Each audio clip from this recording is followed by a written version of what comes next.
안녕하세요. 플레인즈의 주기표입니다. 오늘 영상에서도 오랜만에 오디오의 성향과 취향에 대한 이야기 다시 해보도록 하겠습니다. 다만 오늘은 다를 때하고는 좀 다르게 연령 제한을 두고 이야기를 해보도록 할까 합니다. 오디오를 즐기는 또 음악을 즐기는 연령이라는 게 10대, 20대, 30대, 40, 50대, 60, 70대 이렇게 심지어는 70대가 넘어서까지도 이 음악을 즐기는 취미나 행위라는 것은 죽을 때까지 하는 것이죠. 오늘만큼은 한 60, 70대 장년층. 요거를 이제 저는 이제 평소에는 이제 연배가 많으신 분들 이렇게 표현을 했습니다만은 60, 70대라고 표현을 해보도록 하겠습니다. 들으시는 분들께서 굳이 불편함이 없으시기를 바라겠습니다. 제가 하는 오디오에 관련된 업무 방식의 목적은 첫 번째로는 오디오 기기의 성향을 파악하는 게 첫 번째고요. 두 번째로는 그 오디오 기기에 어울리는 취향, 사용하시는 분들의 취향을 분석하고 파악하는 데에 목적이 있습니다. 그것을 위해서 저의 아직까지의 모든 오디오에 관련된 업무가 집중이 되어 있다라고 보시면 되겠습니다. 그래서 저는 사용자분들의 취향을 파악하는 데 있어서는 어느 누구보다도 자신이 있습니다. 그런데 일반적으로 오디오를 사용하시는 분들의 대부분이 저는 원음에 충실한 사운드를 좋아합니다. 균형 잡힌 사운드를 좋아합니다. 음악성이 뛰어난 사운드를 좋아합니다. 이렇게 이제 말씀하시는 분들이 종종 계세요. 본인이 좋아하는 음색, 본인이 좋아하는 음질이 원음에 충실한 음질이다 라고 생각을 하고, 본인이 별로 안 좋아하는 음질, 안 좋아하는 음색은 원음과 거리가 먼 음질이라고 생각을 하시고요. 본인이 좋아하시는 음질이 음악성이 뛰어난 음질이라고 생각하고, 본인이 좀 싫어하는 음색이나 음색은 음악성이 떨어지는 음질이라고 생각을 하세요. 본인이 좋아하시는 음색이 당연히 남들도 좋아할 것이다 라고 생각을 하고, 내가 생각하는 생각이 다른 분들과 생각과 다 일치하고 나의 생각을 다들 남들도 동의할 것이다 라고 생각을 하는 거예요. 동일한 이유로 내가 싫어하는 음질, 이렇게 내가 별로인 음질, 이렇게 내가 싫어하는 음질, 이렇게 엉망인 음질을 남들이 좋아할 수 있다고? 그거 도대체 이해를 할 수가 없는데, 내가 싫어하는 음질은 당연히 남들도 싫어할 거라고 생각을 하는 거예요. 그래서 다른 음색의 매력이라든지 이 음색의 다름의 미학이라든지 이런 개성적인 음질 이런 부분들을 좀 이해를 못하는 경향들이 있습니다. 그래서 좀 발생하는 문제라는 게 어떤 게 있냐면요, 아직 이제 오디오에 대해서 경험이 많지 않은 분들의 경우에는 저희 같은 사람들이 제품을 추천을 하고 리뷰를 하고 이렇게 했을 때 그 제품을 좋다라고 하는 원리, 그리고 제품의 성향, 어떤 분들에게 어울립니다, 이런 원리적인 측면은 사실상 거의 따져보지도 않고 결국은 좋다는 거 아니야. 근데 그 좋다라는 표현법의 텐션을 세게 하는 제품일수록 그 제품이 더 좋은 제품이구나, 이렇게 생각을 해서 그거에 대해서 신뢰감을 갖고 환상감을 갖고 그 제품을 착용을 해보시거나 구매를 하시는 경우들이 있는데요. 본인의 취향과 본인의 조건에 맞지 않는 제품인데도 불구하고도 선호하는 브랜드라거나 아니면은 그 사람이 결국은 되게 강한 어조로 추천을 했어. 그러면은 그 제품은 진짜 좋은 제품인가 보다, 저 사람 유독 저 제품은 좋다라고 한다. 구매하시고 나서 실망하는 경우에는 역시 업자 말은 믿을 게 못 됐어, 역시 저 사람 사기꾼이야, 거짓말이야, 이렇게 또 이제 비판을 당하는 경우들이 종종 발생을 합니다. 그런데 제가 여기에서 재밌는 이야기 하나를 하자면요, 많은 분들을 상담을 하거나 그리고 이제 질문을 하시는 분들이 많이 계시잖아요. 그러면 이제 질문을 하시는 내용에 대해서 제가 파악을 하고 답변을 해드려야 되는데, 질문을 하실 때 그 질문을 하는 의도를 또 제가 또 파악을 해야 되고, 질문을 하시면 어떤 제품이 제일 좋습니까? 저에게 어울리는 제품이 뭡니까? 라고 여쭤보셨을 때 본인의 취향에 대한 정보, 본인이 어떤 환경에서 오디오를 사용하시는지, 심지어는 본인이 이미 사용하고 계시는 매칭기기가 뭔지도 말씀을 안 해주시고 저한테 어떤 제품이 제일 좋겠습니까? 이렇게 여쭤보시는 분들이 계세요. 어디가 아픈지도 말씀을 안 해주시는데 아무리 명의라고 한들 본인에게 어울리는 약이라든지 아니면 치료 방식을 어떻게 압니까? 아무래도 이제 제가 이제 느낌상 예컨대 이렇게 또 질문을 한다 이거예요. 저음 좀 풍부한 거 좋아하시죠? 저음이 좀 풍부하고 웅장하고 묵직한 이런 사운드 좀 좋아하시죠? 저음이 적은 것보다는 저음이 많이 나오는 거 좋아하시죠? 그러면은 질문의 뜻을 잘 이해를 못 하시는 분들의 경우에는 아니 제일 좋은 제품 추천을 해주면 되지, 왜 나의 취향에 대해서 그렇게 알려고 들지? 내 취향이 어찌 됐던 간에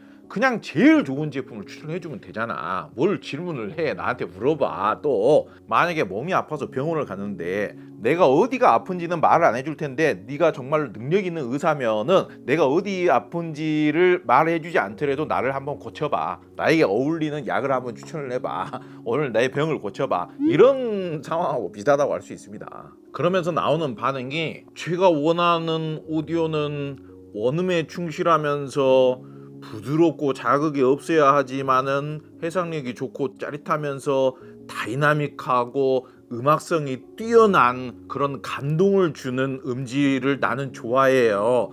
이런 식으로 말씀하시는 분들이 많이 계시죠. 그냥 교과서에 나오는 원론적인 이야기예요. 단점이 없는 완벽한 제품이라는 이야기죠. 세상에 단점이 없는 제품이 없습니다. 이 하이파이 오디오 기기는 결국은 한 회사에서 완벽하게 단점이 없게끔 만든 것이 아니라 스피커 따로, 앰프 따로, 플레이어 따로, 케이블 따로 이렇게 조합을 해서 사용하는 시스템이기 때문에 매칭에 따라서도 단점이 나올 수밖에 없고 제작사의 철학, 제작사가 고유하게 가지고 있는 음색에 따라서도 단점이 무조건 존재하기 마련입니다. 그런데 오늘 핵심적으로 말씀드리고자 하는 내용은 좀 연배가 많으신 분들, 60대, 70대 이상인 분들은 첫 번째 요소, 가장 많이 공통 분모로 확인이 되는 오디오적인 특징이라면요, 저음이 적으면서 깔끔 단정한 음질보다는 저음이 많은 상태를 훨씬 더 선호하시더라 이거예요. 이렇게 말씀을 드리면은요, 이 영상을 보시는 분들께서 또 이렇게 반응하실 수가 있어요. 아니, 저음이 적은 것보다는 많은 게 좋은 거 아니에요? 이렇게 또 반응하실 수가 있는데요, 항상 좋은 게 아닐 수가 있다니까요. 그러면 그렇게 따지면은 고음이 덜 선명한 것보다는 선명한 게 더 좋은 거 아니에요? 선명도가 더 뛰어난 것이 덜 선명한 것보다는 좋은 거 아니에요? 저음이 많은 것이 저음이 적은 것보다는 좋은 거 아니에요? 항상 많은 것이 더 좋은 것인가? 이렇게 또 생각을 해볼 수가 있거든요. 뭐든지 이렇게 풍조한 것이 무조건 좋기만 한 것이냐? 그렇게 생각하면 안 되는 거거든요. 다양한 음질에 대한 호불호, 다양한 음질의 좋고 나쁨에 대해서 비교 평가라든지 이런 경험을 많이 안 해보신 분들은 무조건 많다라고 하면은 긍정적으로 생각하는 거예요. 많다라는 게 무조건 좋은 게 아니에요. 적절한 게 좋은 것이지. 어떨 때는 많은 게 단점이 되는 경우도 꽤 많아요. 때로는 단점이 될 수 있는데도 불구하고도 연배가 좀 많으신 분들은 그럼에도 불구하고도 저음이 좀 많고 왕성하고 좀 묵직하고 진득하고 녹진하고 그런 사운드를 훨씬 더 많이 좋아하시더라 이겁니다. 제가 생각하기로 사람의 생각이라든지 취향이라는 것은 참 쉽게 바뀌지 않는다라고 생각을 해요. 그리고 사람의 그 고정적인 생각의 틀과 다양한 그 취향의 문제에는 20대, 30대, 40대를 이렇게 거치면서 거의 고정이 되지 않는가, 성립이 완료가 되지 않는가, 그렇게 생각을 하거든요. 그리고 오히려 이제 반대로 50대, 60대를 거치면서는 그 취향이라는 게 바뀔 확률은 많이 줄어들게 되는 것이죠. 20대를 거치면서 어마어마한 감정의 폭발이 일어나죠. 그리고 20대, 30대, 40대까지 이렇게 오면서 본인의 취향이라는 게 한 번에서 두 번 정도는 바뀔 수는 있을 것 같아요. 솔직히 두 번 바뀔 일도 별로 없죠.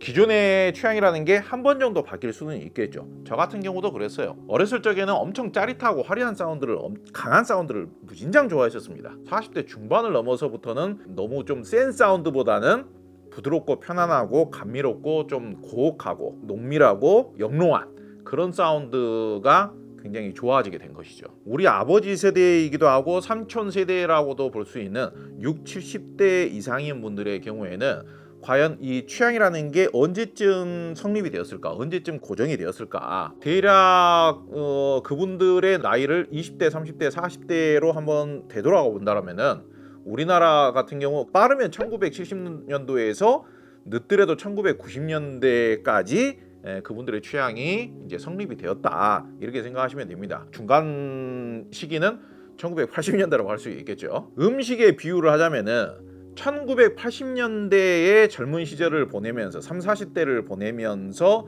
음식에 대한 취향이 성립이 되신 분이 현재 시대에 나이가 한 70 전후가 돼가지고 70 한 중반 정도 돼가지고 나는 된장찌개보다는 토마토 소스 맛이 강하게 나는 피자가 나는 훨씬 더 맛있더라, 이런 취향을 가지신 분들이 얼마나 많겠냐 이거예요. 취향이라는 것은 아무래도 그걸 가장 본인이 익숙하게 즐기면서 좋아했었던 그런 대상에 의해서 취향이 성립이 되지 않는가, 그렇게 생각을 하는 거예요. 그래서 이 오디오와 음질, 음색에 대한 취향도 사실상 연배가 좀 많으신 분들, 60대 중후반에서 70대 중후반인 분들의 경우에는 사실상 1970년도에서 1990년도 초중반 이전에 성립이 거의 끝났다라고 해도 과언이 아닌 겁니다. 그래서 대체로 그런 분들에게 음질을 이렇게 오디오 기기의 음질을 들려드리면요, 스피커 기준으로 봤을 때에는 요즘 뭐 예컨대 뭐 초고음질을 재생할 수 있는 그 드라이버 유닛들, 진동판의 소재를 말하는 거죠. 뭐 예를 들어서 뭐 베릴륨이라든지 다이아몬드라든지 블랙 다이아몬드 트위터라든지 아니면 세라믹 트위터라든지 AMT 리본 트위터라든지 이런 소재들 있지 않습니까? 이런 소재들을 진동시켜서 나온다라는 그 고해상력과 초고음질 고광대역의 사운드를 이 연배가 좀 많으신 우리 아버지 세대, 우리 삼촌 세대들이 그닥 썩 좋아하는 편이 아니에요. 그런데 여기에서 한 가지 짚고 넘어갈 부분이라면은, 그분들의 취향이라는 게 1980년도, 1990년도 이렇게 왔다 갔다 하면서 그 당시에 성립이 됐다고 해서 그 당시에 유행했던 브랜드, 그 당시에 유명했던 브랜드가 무조건 아직까지도 그분들에게 좋게 들리냐, 무조건 그때 유명했던 브랜드가 아직까지도 성능이 좋냐, 그거는 좀 별개다, 이렇게 생각해 주시면 좋겠습니다. 연배가 좀 많으신 분들 대상으로는 확률적으로 뭐 스피커가 어떤 게 좋다, 앰프가 뭐 어떤 게 좋다더라, 뭐 플레이어가 어떤 게 좋다더라 다 필요 없어요. 일단은 무조건 첫 번째로 저음 양감이 얼마만큼 많이 나오고, 저음이 얼마만큼 무게감이 묵직하게 나오고, 웅장하게 나오고, 풍성하게 나오고, 그걸 먼저 따져보시기 바랍니다. 예컨대 뭐 포칼에는 뭐가 어울린다더라, BMW는 뭐가 어울린다더라, 탄노에는 뭐가 어울린다더라, 어떤 거에는 뭐가 좋다더라, 다 필요 없어요. 일단은 저음 양감이 얼마만큼 많이 나오냐, 적게 나오냐, 그거 먼저 따져보시라는 얘기예요. 스피커 크기라든지 공간 대비 스피커 크기의 선택이라든지 거기에 어울리는 성향별 앰프 매칭이라든지 이런 원리는 생각해보지도 않고 무조건 어떤 브랜드가 더 좋다더라, 어떤 브랜드가 더 좋다더라 해가지고 경우에 따라서는 유명 브랜드의 용꼬리가 나느냐, 덜 유명한 브랜드의 뱀 머리가 더 나느냐, 이런 거 생각도 안 해보시고 무조건 유명 브랜드만 찾는 것도 그렇게 좋은 방법이 아니에요. 확실히 비율상으로는 연세가 좀 있으신 분들의 경우에는 중고음의 촉감은 부드럽고, 그리고 좀 녹진하고, 중저음은 좀 풍부하고 묵직하게 이렇게 나오는 그런 사운드를 확실히 더 많이 좋아하세요. 음색 톤이 좀 높게 나오는 거, 그런 거 별로 안 좋아하십니다.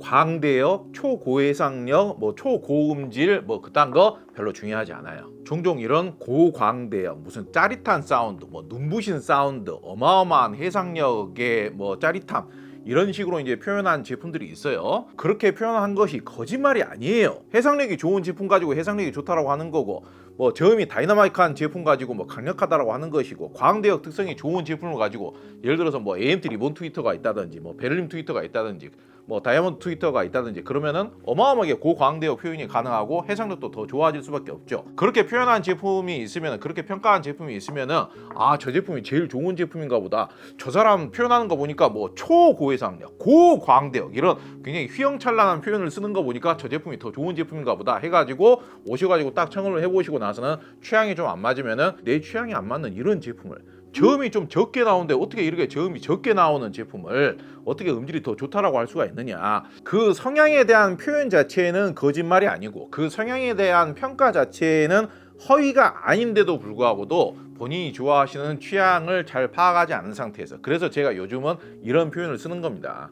본인이 좋아하시는 만큼의 저음량이 어느 정도 되는지, 본인이 오디오를 사용하시려는 공간에서 그 정도의 저음이 형성이 되려면은 어느 정도 사이즈의 스피커를 구해야 되는지, 그것부터 제일 첫 번째로 파악을 하시라, 그거를 제가 굉장히 강조를 드리는 겁니다. 원리는 생각을 안 하시고 무조건 좋다는 말, 혹은 무조건 유명한 브랜드, 이것만 더 선호하시고 먼저 그거를 우선하시고, 그렇기 때문에 또 발생하는 이런 실수라든지 오해 같은 게 많이 있어요. 예컨대 이렇게 비유를 해볼 수가 있습니다. 우퍼 유닛이 10인치짜리 제품이 있는 거예요. 그리고 우퍼 유닛이 6인치짜리가 있는 겁니다. 이 정도면 엄청난 차이거든요.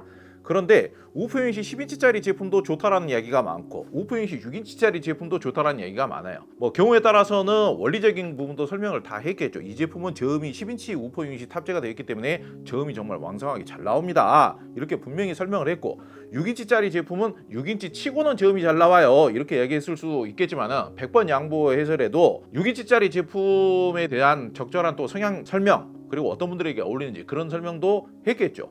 저음을 정말로 왕성하게 많은 저음을 원하시는 분들은 이 제품은 적절하지 않습니다. 그런 설명을 분명히 했을 수도 있습니다. 그런데 들으시는 분들 입장에서는 소비자 여러분들께서 들으시는 경우에는 결국은 둘 다 좋다는 이야기 아니야. 결국은 맨날 좋다고만 해. 그래가지고 경우에 따라서는 6인치짜리 제품 소리를 들어보고 나서 실망하고 나서는 이걸 왜 또 좋다고 한 거야. 사람 진짜 어려운 발걸음 했는데 이 제품을 왜 좋다고 한 거야. 역시 업자 말은 이런 말씀들을 또 하시는 거예요. 6인치짜리 제품보다 10인치짜리 제품이 저음이 더 많이 나올 것이다. 이걸 누가 알려줘야 압니까? 원리가 좀 어려운 원리입니까? 타악기 중에서 작은 북보다는 큰 북이 훨씬 더 저음이 많이 나올 것이다. 이거 이해하기가 어렵습니까? 그런데 이렇게 설명을 드리면은 상당히 불편해 하시면서 저 사람 불친절하네. 왜 나를 저렇게 가르치려고 들어? 6인치짜리 그 제품이 6인치인지 7인치인지 8인치인지 10인치인지 그걸 내가 무슨 상관이야. 결국은 네가 그 제품도 좋다고 했잖아. 그렇게만 생각하시는 경우들이 생각보다 많아요. 그리고 연배가 좀 많으신 분들에게 어떤 오디오를 추천을 해야 되는가. 연배가 많으신 분들께서 좋아하시는 음색이라는 것은 분명히 제가 다시 강조를 하자면은 저음이 많은 것만 좋아하시는 게 아니라 자극적인 사운드, 특히 음색이 좀 얇은 사운드를 굉장히 싫어하시는 경우가 많아요. 그리고 이제 부드럽고 좀 녹진한 사운드, 좀 감미롭고 따스한 사운드, 두툼하면서도 진득한 사운드, 이런 류의 사운드를 좋아하시죠. 그리고 음색적인 부분뿐만이 아니라 연배가 좀 있으신 분들에게 오디오를 추천할 때에는 편의성이라는 부분도 굉장히 많이 고려를 해야 됩니다. 제가 이거는 굉장히 좀 의외인 부분이라고 할 수 있는데요. 요즘 최신 네트워크 플레이어라는 제품들이 많이 있지 않습니까? 뮤직 서버 혹은 네트워크 플레이어, 최신 DAC, 무선 플레이어 이런 것들 제품들 많이 있지 않습니까? 요즘은 CD를 이용하는 비율이 많이 떨어졌기 때문에 네트워크 플레이어를 많이 이용을 하죠. 근데 아무리 그 네트워크 플레이어가 최신 네트워크 플레이어고 최신 DAC가 탑재가 되었고 최신 무선 프로토콜을 탑재를 했다고 하더라도 연배가 좀 많으신 분들의 경우에는 과반 이상이 그 네트워크 플레이어 기능을 사용을 안 하고 그냥 단순 블루투스 기능만 사용을 합니다. 생각하기에 따라서는 제품을 추천해드린 입장에서는 굉장히 답답한 상황이죠. 오디오 업계에 네트워크 플레이어라는 개념이 나온 지가 10년이 훨씬 넘었습니다. 대략 한 15년 정도 됐을 것 같아요. 그런데 아직까지도 여전히 집안에 사용하는 공유기하고 연결을 해야 된다는 개념도 잘 이해를 못하시고, 공유기하고 연결한 다음에 연결되어 있는 네트워크 플레이어와 내 스마트폰을 와이파이로 페어링을 해가지고 작동이 가능하다는 것을 이해하시는 분들도 생각보다 많지가 않아요. 그러다 보니까 대표적인 네트워크 플레이어 기기들에서 호환이 되는 앱들이라든지 리모트 컨트롤 앱이라든지 아니면 스트리밍 서비스라든지 이런 기능들을 사용하시기보다는 의외로 유튜브만으로 음악을 들으시는 분들이 생각보다 많으신 거예요. 그런데 아실만한 분들은 다들 아시겠습니다만은 유튜브가 음질이 제일 떨어지죠. 저희 아버지 세대 혹은 삼촌 세대 분들의 경우에는 IT 기술이라든지 IT 개념, 스마트 무슨 컨트롤 앱 이런 거에 대한 개념, 소프트웨어 이런 거에 대한 개념 자체가 많지가 않죠. 그런 거에 대한 교육을 받아오셨던 세대가 아니고, 심지어는 회사 생활하면서도 컴퓨터를 이용하시기보다는 서류를 더 많이 이용을 하셨던 세대이시기 때문에 어렵게 생각하실 수밖에 없어요. 그러다 보니까 심지어는 네트워크 플레이어를 딱 키면은 바로 작동하는 게 아니잖아요. CD 플레이어라든지 이런 장비들처럼 금방금방 빠르게 작동되는 게 아니잖아요. 네트워크 플레이어를 전원을 딱 넣으면은 최소한 그래도 몇십 초 정도는 필요하죠. 부팅이 된 다음에 바로 작동되는 데까지. 그런 부분들을 잘 이해를 못 하시다 보니까 내부의 스트리밍 서비스나 이런 데에는 수십만 곡, 심지어는 내가 플레이리스트를 거기에서 권장하는 플레이리스트에 적게는 수십 곡에서 많게는 100곡이 넘는 곡들이 들어가 있는데 그 곡들을 그 작은 전면 창을 보고 선택을 하시려는, 그렇게 생각하시는 경우들도 있어요. 그러니까 스마트폰이라든지 패드를 가지고 여기에서 리모트 컨트롤을 하면 훨씬 더 편리하고 기능이 더 많을 것이라는 것까지 생각을 잘 못하시는 경우들도 많아요. 그렇다고 해서 현재 한국에서는 CD라든지 LP를 구입해서 음악을 듣는다는 것도 굉장히 어려운 일이잖아요. 그래서 저 같은 경우에는 그런 분들께서 오디오에 입문을 하실 때는 좀 고가의 오디오를 구매를 하실 때에는 음원을 저장을 해서 음원을 재생을 하게끔 그렇게 좀 안내를 해드리거나 최소한 유튜브는 벗어나는 선에서 좀 편리하게 사용하실 수 있는 국산 스트리밍 서비스를 소개를 해드린다거나 아니면 스포티파이 같은 서비스를 소개를 해드린다거나 아니면 뭐 타이달 가입을 대신 시켜드리고 타이달 사용법을 안내를 해드린다거나 그렇게 안내를 하는 게 필수적이다 그렇게 생각을 하는 편이에요. 그런데 그런 부분에 대해서 자세하게 안내를 해드리고 꾸준하게 연습을 하면서 사용을 하시게끔 그렇게 유도를 못하게 되는 경우에는 아무래도 굉장히 힘들어 하시면서 그 단계를 좀 어려워 하시면서 포기를 하시는 경우들이 발생을 하죠. 그래서 아예 그냥 오디오를 사용하는 것 자체도 불편해하시고 포기를 해보신다거나 아니면 그나마 그래도 음악 듣는 것을 좋아하시는 분들의 경우에는 네트워크 플레이어 기능을 쓰는 것은 좀 어렵다고 생각하면 그냥 제일 간편한 블루투스로 그냥 유튜브로 음악을 들으시는 경우들이 꽤 많은 거죠. 좀 연배가 있으신 분들 6, 70대 우리 아버지 삼촌 세대 분들에게 가장 어울리는 그런 분들께서 확률적으로 비율적으로 좋아하시는 성향의 오디오가 어떤 성향이냐 이거를 어떻게 보자면 가장 쉽게 가장 대표적인 특성 하나를 들어서 설명을 드려봤습니다. 그 특성은 바로 일단은 저음이 많은 스피커를 선택하시라. 그 저음을 좀 녹진하고 찐득하게 이렇게 내줄 수 있는 미끈하게 이렇게 밀어주면서도 아래로 소리의 톤을 딱 다운을 시켜주는 그런 앰프하고 매칭을 하시라. 그러므로 해서 중고음의 촉감까지도 너무 약간 앙칼지고 자극적이고 좀 얇고 차갑게 재생하게 하기보다는 그렇게 재생하시면 안 되고 중고음의 특성도 부드럽고 녹진하고 감미롭고 따스하게 재생하는 그런 톤의 음색이 우리 아버지 삼촌 세대들에게는 굉장히 잘 먹히더라. 결국은 여러분들 항상 조건과 원리 본인의 취향에 어떤 제품이 어울리겠는가 그런 부분을 핵심적으로 꼭 잘 따져보셔야 됩니다.